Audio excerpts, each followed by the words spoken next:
چل بھی رہا ہے اس میں بہت بڑی کنٹریبیوشن تقریباً 40% جو اس کو چلانے کے لیے، یعنی جو اتنا بڑا ایک ادارہ ہے جو کہ 75% کینسر کے مریضوں کا مفت علاج کرتا ہے، جو دنیا میں کہیں نہیں ہوتا، تو وہ جو اتنا بڑا خسارہ ہے تقریباً 9 ارب روپے کا ہر سال، اس میں 40% کنٹریبیوشن اوورسیز پاکستانیز کی ہے۔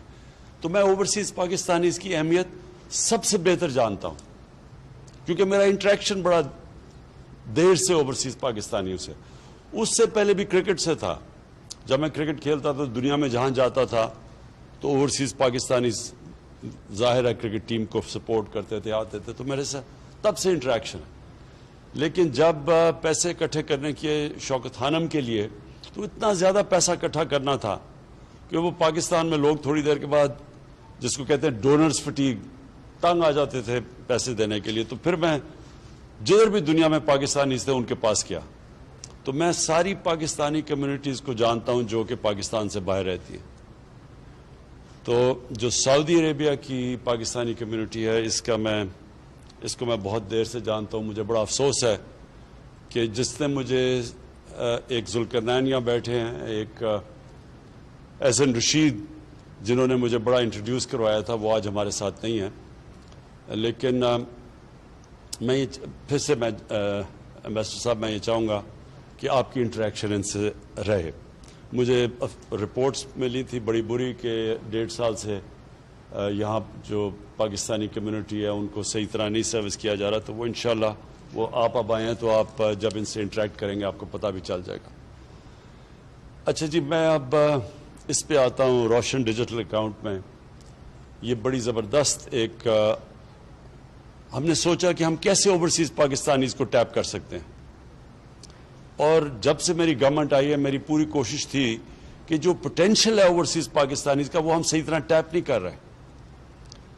تو جب یہ رضا پریزیڈنٹ اس کے گورنر بنے اسٹیٹ بینک کے، تو تب سے میری ان سے تھی کہ ہم کیسے ہم ریمیٹنسز کو انکریز کیا جائے۔ تو یہ جو ایک انہوں نے اس کے اوپر زور دیا اور یہ جو پش کیا روشن ڈیجیٹل اکاؤنٹ کا، ماشاءاللہ اس کا جو رزلٹ آیا ہے یہ ہم کوئی بھی اس وقت ایکسپیکٹ نہیں کر رہے تھے، لیکن اس نے انکریج کیا کہ ہم اور بہت پروڈکٹس دے سکتے ہیں اوورسیز پاکستانیز کو، کیونکہ دنیا بڑی تیزی سے جو ٹیکنالوجی ہے وہ اتنی تیزی سے ایڈوانس کر رہی ہے کہ جو پہلے ہمارے پاس تھے ہتھیار تھے وہ پہلے نہیں تھے۔ آج ہمارے پاس وہ پروڈکٹس ہیں جو پہلے نہیں تھے۔ تو اس لیے میں یہ چاہوں گا کہ کانسٹنٹلی اور آپ کا بھی رضا انٹریکشن رہے اوورسیز پاکستانی سے، بلکہ آپ کے آئی ہوپ آپ کا ایک اسپیشل پورٹل بناؤ جو آپ کمیونیکیٹ کریں، کیونکہ آپ کو فیڈ بیک ملتی رہے گی کہ کیسے ہم 90 لاکھ اوورسیز پاکستانیز ہیں، ہم کیسے ان کو اپنے ملک کے لیے وہ جو اتنا بڑا جو پوٹینشیل ہے وہ کیسے اس کا پورا کر سکتے ہیں۔ یہ بہت بڑا اثاثہ ہے ہمارا، اور ابھی بھی میں سمجھتا ہوں کہ ہم اس کا فریکشن ٹیپ کر رہے ہیں۔ ابھی صرف وہ لوگوں کو اپنے ریمیٹنسز بھجواتے ہیں، ہم ان کو انویسٹمنٹ کے لیے ابھی تک پاکستان میں نہیں لا سکے، اور اس کی کئی وجوہات تھی۔ لیکن جیسے جیسے ابھی آپ نے ایکسپلین کیا کہ ہماری اکانومی سٹیبلائز ہوئی، شروع میں ہم آئے تو بڑے حالات ایسے تھے کہ ہم لوگوں کو یہ نہیں بتا سکتے تھے کہ ہمارے ریزروز کا کیا حالات ہیں، کیونکہ اگر وہ لوگوں کو پتہ چل جاتے ہمیں ڈر تھا ہمارے روپے کے اوپر رن ہو جانا تھا۔ تو بڑا مشکل وقت تھا اس میں۔ آج کیونکہ میں سعودی عربیہ میں ہوں، میں خاص طور پہ سعودی عربیہ کی گورنمنٹ شیخ محمد کا، ان کا خاص طور پہ شکریہ ادا کرنا چاہتا ہوں کہ بڑے مشکل وقت پہ انہوں نے ہمیں سپورٹ کیا۔ ہمارے ریزروز میں انہوں نے اگر اس وقت نہ سپورٹ کرتے، اور انہوں نے ہمیں فیسلٹی بھی دی، اس کی ڈیفرڈ پیمنٹ، آئل کی ڈیفرڈ پیمنٹس کی فیسلٹی بھی دی، تو وہ انہوں نے بڑے کرٹیکل ٹائم پہ انہوں نے بھی مدد کی، اور پھر یو اے ای نے انہوں نے بھی مدد کی۔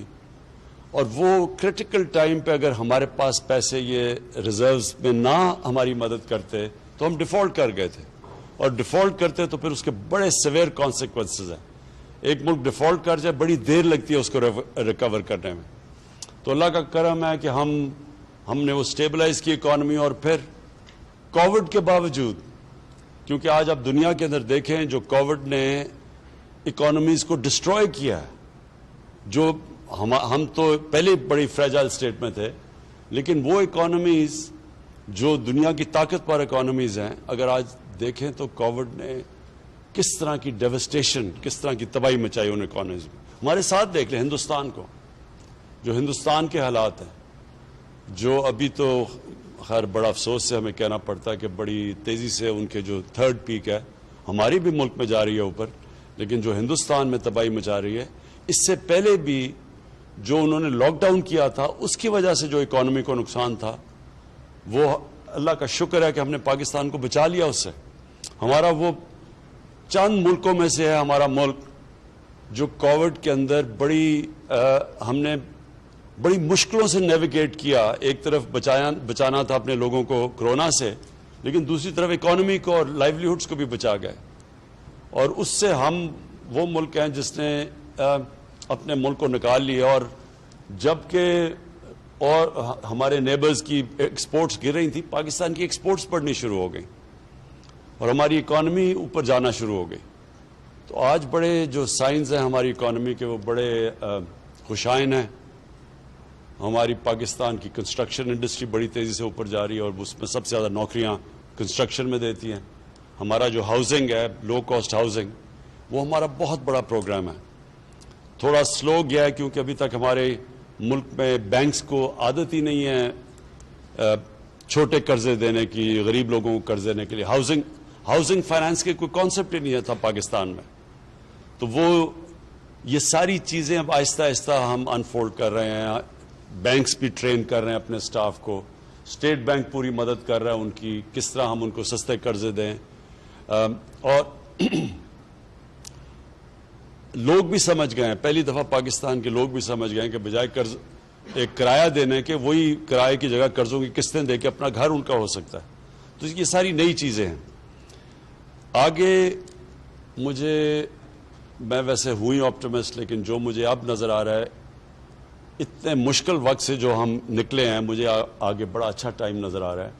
اور اس کے اندر جو اب آگے جو پاکستان کی جو پراسپیرٹی ہے، جو خوشحالی ہے، اس میں اوورسیز پاکستانیز کا بہت بڑا رول دیکھ رہا ہوں.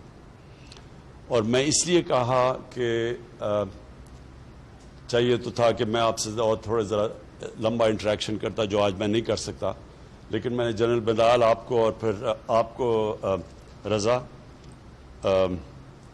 اپنے ویب سائٹ کے ذریعے، انٹریکٹیو ویب سائٹ کے ذریعے آپ پلیز، آپ کو زبردست فیڈ بیک آئے گی.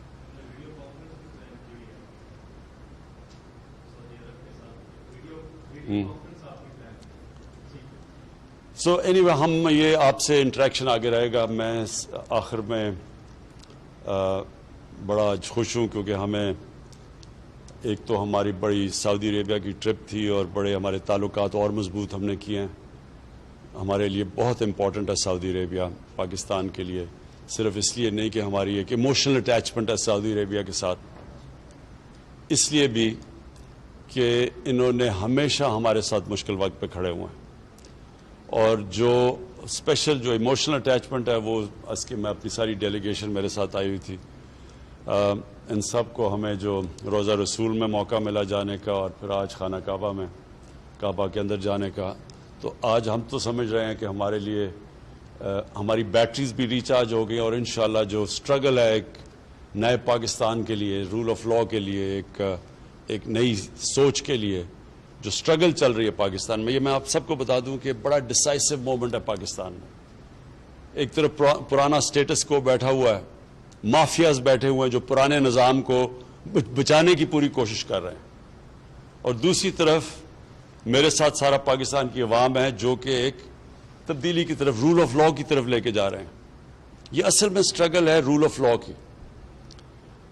اور یہ اوورسیز پاکستانیز کو خاص طور پہ پتہ ہے، اور جو بھی امریکہ میں، یورپ میں جو ہمارے اوورسیز پاکستانیز ہیں. دیکھیں فرق صرف معاشروں میں یہ ہے کہ معاشرہ صرف وہ آگے جاتا ہے جدھر قانون کی بالادستی، یعنی کہ قانون کی حکمرانی ہو. جس معاشرے میں طاقت کی حکمرانی ہوتی ہے وہ کبھی آج تک ترقی نہیں کیا. ایک طرف ہے انسانیت کا نظام اور انصاف کا نظام، اور دوسری طرف ہے جنگل کا نظام. طاقت کی بالادستی، مائٹ از رائٹ، وہ کبھی بھی اس ملک کے اندر پراسپیرٹی نہیں آتی. میں نے اپنی پارٹی کا نام ہی تحریک انصاف اس لیے رکھا تھا کہ میں جو ساری دنیا میں پھرا تو جو ملک خوشحال تھے وہاں انصاف تھا، وہاں قانون کی حکمرانی تھی، اور جو ملک پیچھے رہ گئے، جن کو بنانا ریپبلک کہتے ہیں، وسائل ہونے کے باوجود وہاں مائٹ از رائٹ تھا، طاقت کی حکمرانی. اور یہ ہے سٹرگل اس وقت پاکستان کی. یہ بڑی ڈیسائسو مومنٹ ہے، اور کیونکہ اوورسیز پاکستانیز میری سب سے بڑی سٹرینگتھ رہے ہمیشہ، تو وہ یہ سمجھتے ہیں، کیونکہ ان کو زیادہ سمجھ اس لیے کہ ان کو باہر جانا پڑتا ہے نوکریاں لینے کے لیے. اپنے ملک سے بڑا مشکل ہوتا ہے باہر جانا، کیونکہ ملک میں ہم ان کو وہ موقع نہیں دے سکتے. تو وہ زیادہ تر پاکستان کو انتظار کر رہے ہوتے ہیں کہ کس طرح ان کا ملک ٹھیک ہو. وہ چاہتے ہیں کہ ہمارا ملک بھی باقی ملکوں کی طرح اوپر ایک عظیم ملک بنے، جو آج سے 40-50 سال پہلے جا رہا تھا تیزی سے اوپر بننا. تو میں صرف آپ کے لیے آخر میں یہ کہنا چاہتا ہوں کہ یہ ہے پاکستان کے ڈیفائننگ مومنٹس. ایک طرف ہے پرانا سٹیٹس کو، مافیاز جو ایک کرپٹ نظام سے سارے فائدہ اٹھا رہے ہیں اور سب اکٹھے ہیں. دوسری طرف ہے پاکستان کی عوام اور ہماری گورنمنٹ جو کہ ایک چینج کے لیے لڑ رہی ہے. اور یہ جو چینج ہے، یہ چینج کو اب کوئی نہیں روک سکتا. روک اس لیے نہیں سکتا کہ جو ملک کے اندر اس وقت اویئرنیس ہے، جو ایشوز سمجھ گئی ہے قوم، یہ کبھی پہلے ایسی سمجھ نہیں تھی. اور یہ اس کی بہت بڑی وجہ سوشل میڈیا. سوشل میڈیا اگر آپ جو ٹریڈیشنل میڈیا ہے اس کو اگر آپ خرید بھی لیں، اس میں پیسے بھی خرچ کر لیں، سوشل میڈیا کو کوئی نہیں روک سکتا. اور اس میں اتنی تیزی سے انفارمیشن اب ٹریول کرتی ہے، جو نوجوانوں کے پاس وہ نالج ہے جو کبھی پہلے تھی نہیں. تو یہ جو سٹیٹس کو ہے، اس کو جو ہماری پارٹی پاور میں ہی آئی سوشل میڈیا کی وجہ سے، یوتھ کی وجہ سے. اور یہ جو چینج بھی آ رہا ہے یہ بھی یوتھ کی وجہ سے، اور یہ بھی ایک نئے اویئرنیس کی وجہ سے. تو آپ کو میں خوشخبری صرف یہ سنانا چاہتا ہوں، کیونکہ آپ یہاں پڑھتے ہوں گے اخباروں میں کئی دفعہ بڑی مایوسی کی چیزیں آتی ہیں. میں آپ کو آج بتا رہا ہوں کہ یہ جو آپ بیٹل، یہ جو آپ جس طرف یہ سٹرگل جا رہی ہے، یہ سٹرگل اب جائے گی ایک اس پاکستان کو جو اس کو بننا چاہیے تھا آج سے 70 سال پہلے. اور وہ پاکستان تھا جس کا لیڈر تھا قائد اعظم، جو کہ قانون کی بالادستی میں مانتے تھے، کانسٹیٹیوشنسٹ تھے، رول آف لا میں مانتے تھے، ایک انٹیگریٹی والے انسان تھے. وہ جو ہم سائڈ ٹریک ہوئے ہیں، ادھر سے ہٹے ہیں، اپنی جو ڈیسٹنی پہ ہمیں جانا چاہیے تھا اسے دور چلے گئے ہیں، اب وہ واپس ہم اس ٹریک کے اوپر آ گئے. اور یہ ہے ان مافیا سے ملک کو آزاد کرنے کی جنگ. اور جو آزادی کی جنگ ہوتی ہے وہ ہمیشہ تھوڑا ٹائم لیتی ہے، لیکن انشاءاللہ جس طرف اب پاکستان نکل گیا ہے، آپ کو میں خوشخبری یہ دینا چاہتا ہوں کہ بڑی جلد آپ کے سامنے ایک نیا پاکستان آئے گا. جی تھینک یو.